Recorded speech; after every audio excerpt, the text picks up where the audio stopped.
Good morning to everyone. Patuloy kami nagpapasalamat na kasama namin kayo ngayong umaga at sinasamahan nyo kami sa aming pagdasal, sa aming reflection, at sa patuloy nyong paggabay lalo pot sa aming mga puso ng inyong mga storya ng Panginoon.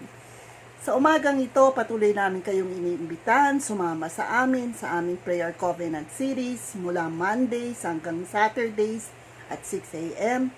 Ang midweek worship service namin every Thursday at 7 p.m. At naman ang ating Sunday School Bible Studies for gender and age levels na nagbubukas at 8:45 sa ating mga chat rooms at ang ating worship divine service at 10 o'clock. Lahat po ito ay ating matatagpuan sa ating Facebook page or YouTube channel ng St. Paul United Methodist Church. Ayan po, sana po makasama po namin kayo.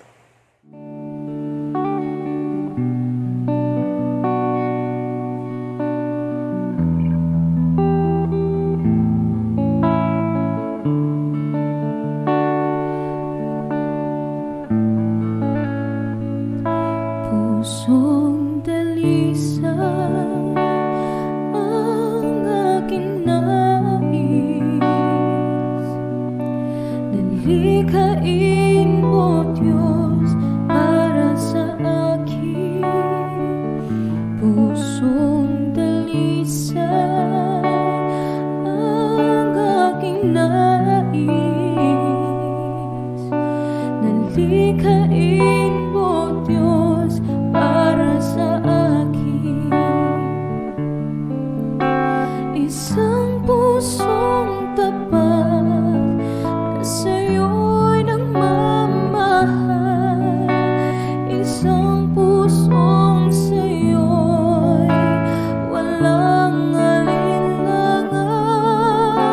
Isang pusong tinitibok na ika'y parang alam. Handog ko'y pagpupuri sa'yo lamang, Jesus.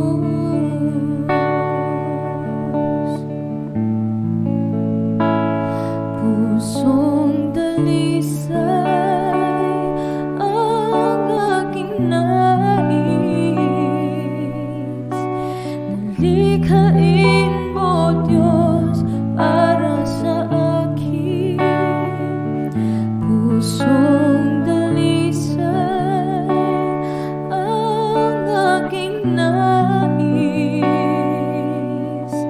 nalikhain mo, Diyos, para sa akin. Isang pusong tapat na sa'yo'y nagmamahal. Isang pusong sa'yo'y walang alinlangan. Isang pusong tinitibok na ika'y parang alam. Handog ko'y pagpupuri sa'yo lamang, Jesus. Isang pusong tapat na sa'yo'y nagmamahal. Isang pusong sa'yo'y walang alinlangan. Isang pusong tinitibok na ika'y parang alam. Handog ko'y pagpupuri sa'yo lamang, Jesus. Handog ko'y pagpupuri sa'yo lamang, Jesus. Handog ko'y pagpupuri sa'yo lamang, Jesus.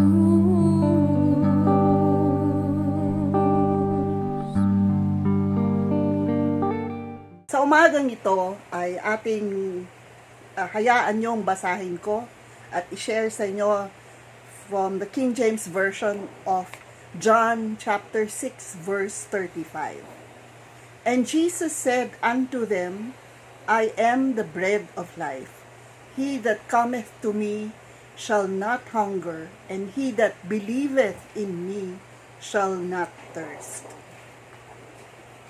Madalas po natin ito naririnig, lalo po pag Communion Sunday, di ba? I am the bread of life. What is bread ba po sa buhay natin? Well, sa Pinoy, ang staple food natin is rice.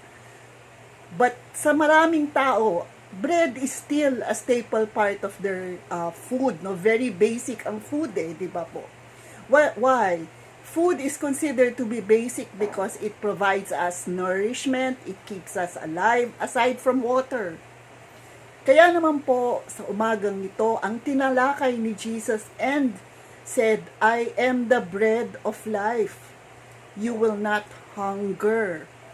And I am the living water, and you will not thirst. Alam ho nyo, pag iniisip ko ang sinasabi ng Panginoon tungkol dito sa tinapay. What is bread? Bread is something we eat not only to sustain us, but something to keep us going for the whole day, di ba po? Unlike rice minsan, no? But in bread, di ba po, minsan madalas nagbabasa tayo, nagtatrabaho tayo, pero meron tayong kinakain tinapay. And that is what Jesus is trying to say to us by saying, I am the bread of life. Ano ako sa buhay ninyo? Will I be something that will give you strength? Will I be something na magbibigay sa iyo ng kalakasan? Ako ba isang bagay na magbibigay sa iyo ng kasiyahan? And that is what bread is also about. Kasi po, di ba, ang tinapay, pag tinitignan nyo, simple lang siya, pero ang sarap. So, anong ginagawa ng tao? Para mas sumarap pa siya, lalagan pa ho ng peanut butter spread, lalagan ho ng jam. Sa maraming iba, magluluto ng bread ng iba-ibang klase, na may flavor, na may prutas, na may design. And that is what bread is in the Christian life. And Jesus. Sapagkat to, ang Panginoong Jesus ay nagbibigay hindi lang sustansya sa atin, kundi kulay. Binibigyan niya tayo ng pagkakataon upang kulayan natin ang buhay natin ng masaya, ng mahinahon, ng matino. At that is why He is the bread of life. Sapagkat po, binibigyan niya tayo ng pag-asa upang pamuhay ang ating buhay ng maayos. And bread is something like that, di ba po, sa ating buhay? Mas masarap siya pag nilagyan mo siya ng palaman. Mas masarap siya pag nilagyan mo pa ng iba-ibang klase or gawan mo siya ng iba-ibang klaseng shape at saka flavor. And that is what Jesus is. I'm not saying dagdagan nyo kung ano pa siya, kung hindi sinasabi ko po sa inyo sa buhay ko. That is what Jesus is. He gives color to my life. He gives it a different flavor, different from what I've experienced. Palagi akong masaya, hindi malungkot kapag kumakain ako ng tinapay. At ganun po ang pagtanggap ko kay Yesu Cristo. When we surrender and accept Him in our lives, we find ourselves happy. And that's why He is the bread of life.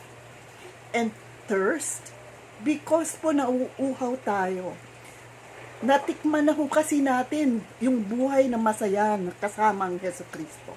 So what we do is we try and we always hope na every day will be something like that. Every day.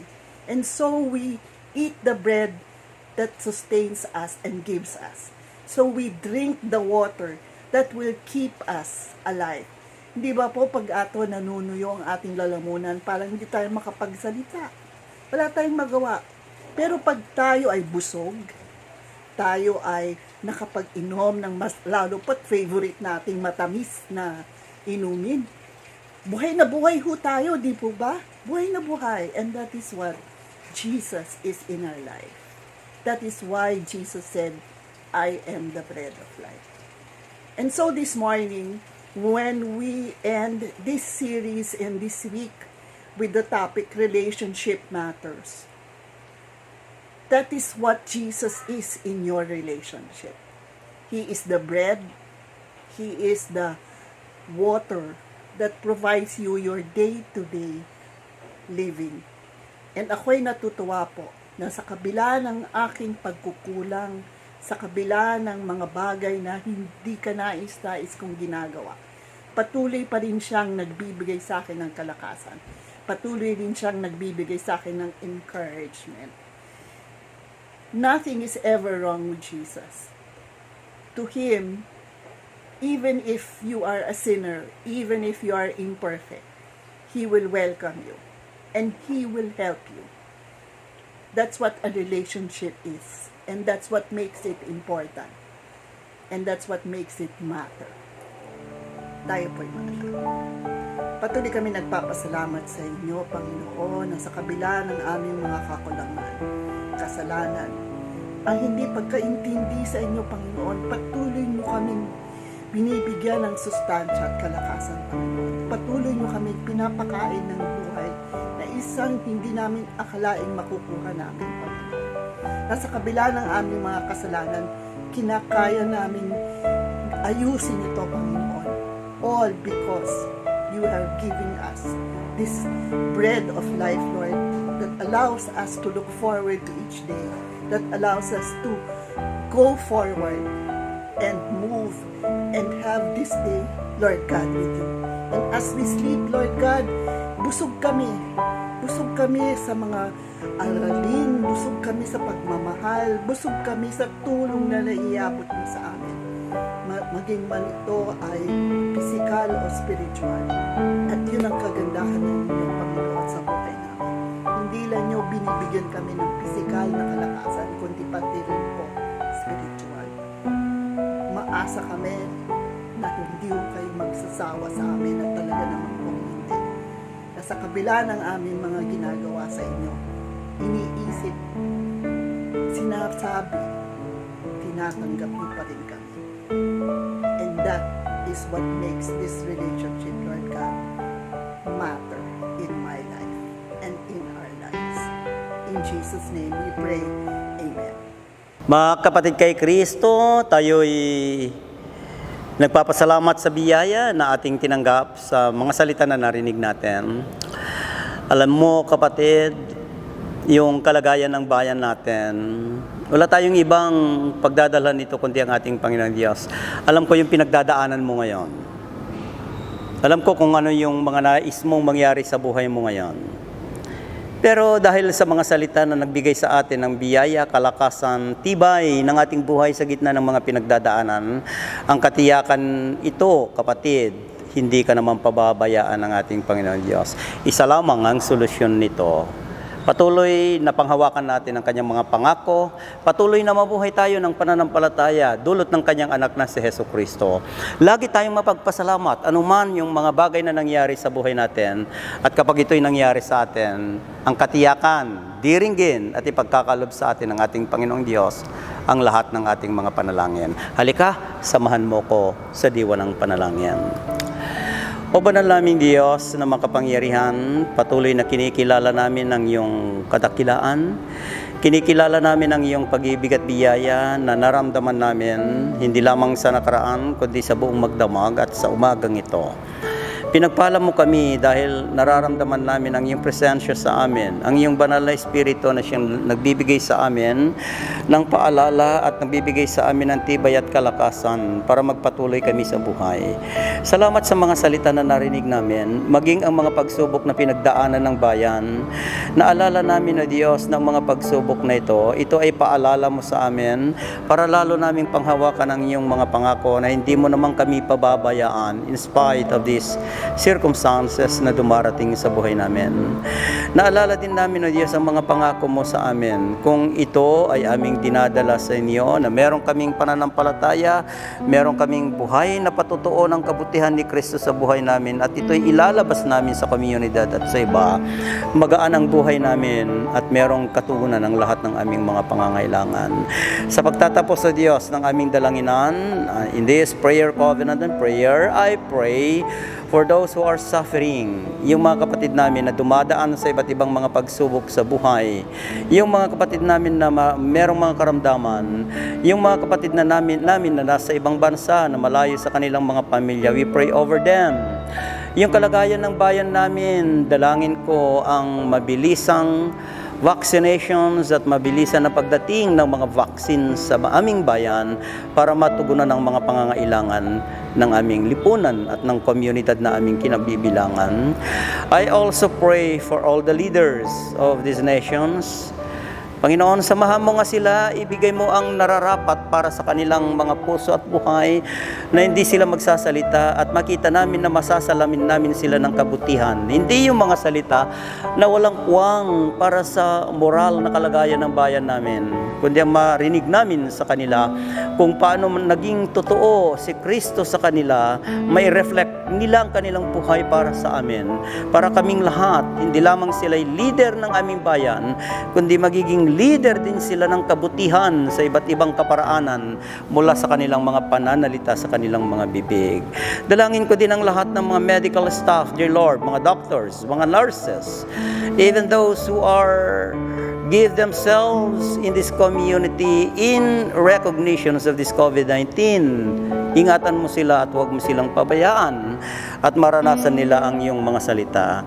At sa kalagayan namin, O Diyos, ngayon that the ECQ, the total lockdown na nagbabadya sa bayan namin, O Diyos, ngayon pa lamang ay aangkinin na namin ng tagumpay. Mangyari ito sapagkat ina-avoidan ang marami pang infected na mga mamamayan ng bayan namin. And in this ECQ, I pray and declare na bawat mamamayan, bawat isa sa amin ay meron kaming mga pangangailangan, hindi lamang pang personal, kundi ang pinakamahalaga ay ang spiritual na paalala sa amin that in this lockdown, there is Jesus Christ living in us, living in our family and in our home, living in our community, so that yung mga problema o silaranin na dulot ng isik yung ito at COVID-19, mabigyan kami ng kaluguran at pagpapala mula sa inyo.